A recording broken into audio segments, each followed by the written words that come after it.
Go. Okay, today at Auto Reflections, we're going to talk about removing water spots. Several ways we can do that. Water spots are polluted all over this hood of this car. We can get the camera to zoom in on these water spots.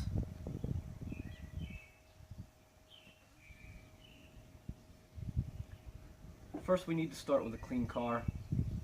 This car was just washed, so right now, just for demonstration purposes, I'm going to use a quick, really emphasizing those water spots.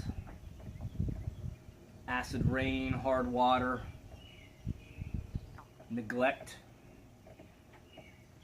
poor shampoos, car wash soaps.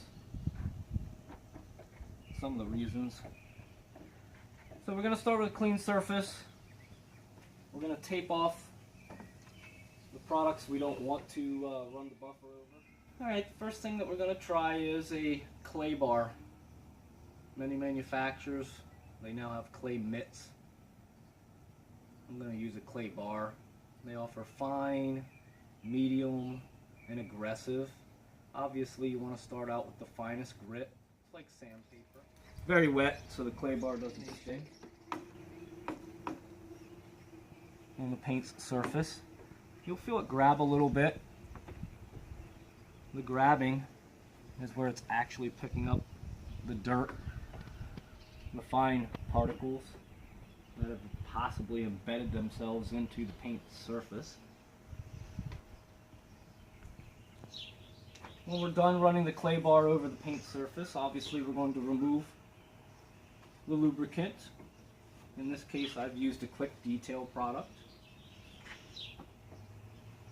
You can definitely feel a difference when you're running your microfiber towel over a surface that has been cleaned with a clay bar versus a surface that hasn't.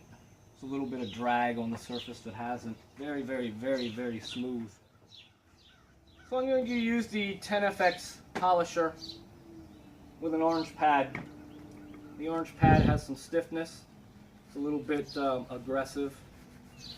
You can use 4, 5, or 6 steps. Today I'm going to use 3 steps. I'm going to use V34 hybrid compound as my compound, my cutting. This is a polish pad conditioner. I'm going to just wetten that a little bit.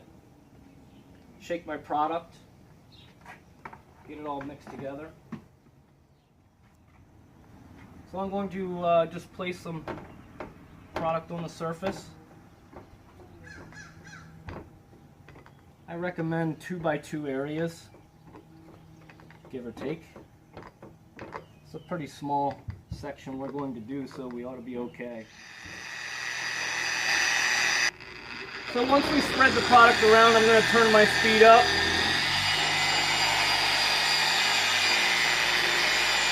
Now I'm going to actually cut the surface.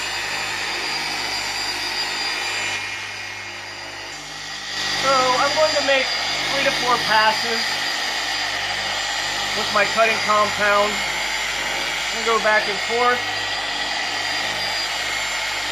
with a 50% overlap. Then I'm going to clean my surface. Nothing but the finest. So we're going to clean that up. If we can zoom in, water spots, maybe a glaze or a carnauba. Same thing, gonna get some of the product. In this case, I am using a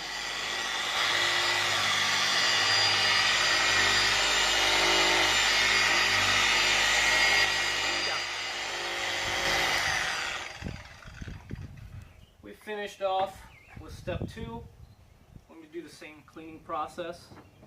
Remove my polish in this case. Let's take another look. See how we've cleaned that surface. This thing is looking beautiful. I'm going to move on to, we are going to put a light wax or carnauba on this so we can see the difference in shine. So I can just show you how we finish up. If we look out here, we've got some really bad water spots. Although the car looks shiny, Still nothing like the reflection that we're getting off of this section right here. So we'll finish off with a light carnauba. So we've changed our pads, put our super soft red pad on, because we're just going to apply a polish. In this case I am going to use the black finishing pad because I'm going to use a carnauba.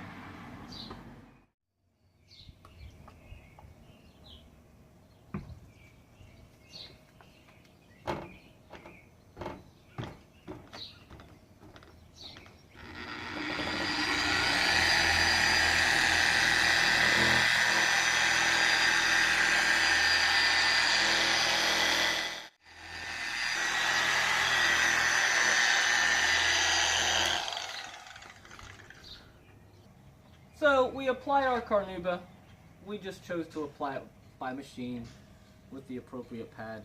Kind of let it stand several minutes, 5-10 minutes. Let it the surface dry so it can do what it's supposed to do, which is give it depth of image. Once it's dry, we're just going to remove with a microfiber. Go. So we're all finished. You can clearly see that we removed all the water spots with one step. Used Chemical Guys orange hex pad with D34. Removed the light swirls and gave it some polish with a white pad. Gave it some carnauba. This is what we call depth of image, because detail matters at Auto Reflex.